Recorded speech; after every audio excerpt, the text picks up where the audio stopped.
Hey y'all, it's Miss A. This is going to be a very quick review video that is reviewing how to convert fractions into decimals. This is a skill we've been doing all school year long, but it's one that y'all tend to mess up on pretty easily. So this is going to be a very quick video to review how to convert fractions into decimals. Let's go ahead and get started. So our first fraction is 1/4. 1/4. Remember that the fraction bar means divide. So when I want to convert this into a decimal, I'm going to divide. And I'm going to put the top number inside and the bottom number on the outside because this is saying 1 divided by 4. 1 divided by 4. All right, 4 cannot go into 1, so I'm going to put a 0. Now I have to put a decimal and a 0.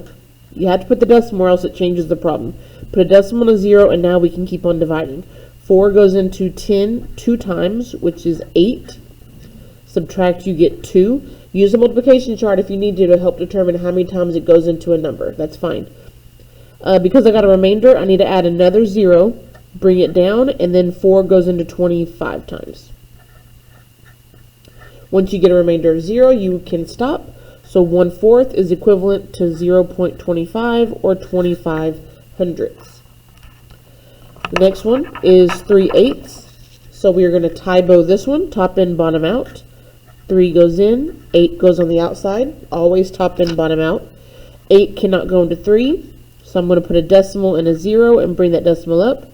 8 goes into 30 3 times, which is 24. Subtract, we get 6. I'm going to add a 0, bring it down. 8 goes into 60 7 times, which is 56. Subtract, you get 4, and then add a 0. And then 8 goes into 45 times. I know I'm going kind of quickly on the division, but hopefully you know how to do the division. It's just the process of converting it into a decimal that we're reviewing. All right, so that decimal is 0.375. All right, if I had 7/10, I would top in, bottom out. 10 can't go into 7.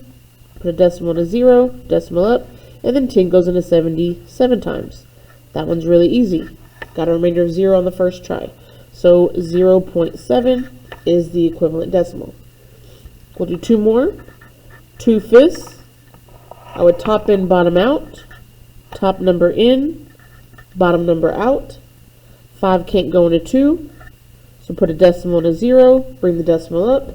And then 5 goes into 24 times, which is exactly 20. And we get our remainder of 0. So we are done. 2/5 is 0.4.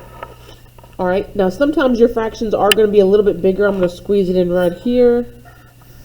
I ran to the bottom of my paper. Sometimes the fractions are going to be a teeny tiny bit bigger. So give me 1 second, make sure. All right, so R is going to be 7/20. And we are going to make that into a decimal by Tae-Bo. Top number in, bottom number out. Don't let the 20 stress you out. Y'all can skip count by 20s, like 20, 40, 60, 80, or simply skip count by 2, 2, 4, 6, 8, 10, 12, 14, 16, and simply add a 0 because it wasn't 2, it was actually 20. And there's your multiples of 20 right there without having to really worry about it. It's your multiples of 2, just add a 0 at the end. All right, I know 20 can't go into 7, so we're going to put a decimal and a 0, bring the decimal up. We're looking for how many times 20 goes into 70 without going over. That's too big, so it goes in 1, 2, 3 times, which is 60. Subtract, you get 10, add another 0, and then 20 into 100, which is right here, 1, 2, 3, 4, 5. 5 times, which is exactly 100. And we are done. So 0.35 would be the equivalent decimal of 7/20.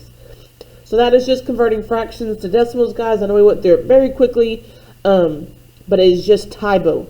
Dividing, top number in, bottom number out, and doing the division. Make sure when you have to add that first 0, put a decimal first and then the 0. If you don't put the decimal, then you're changing the entire problem and you'll get it wrong. If y'all have any questions, don't hesitate to ask. Y'all have a great day, and I will talk to y'all soon. Bye, guys.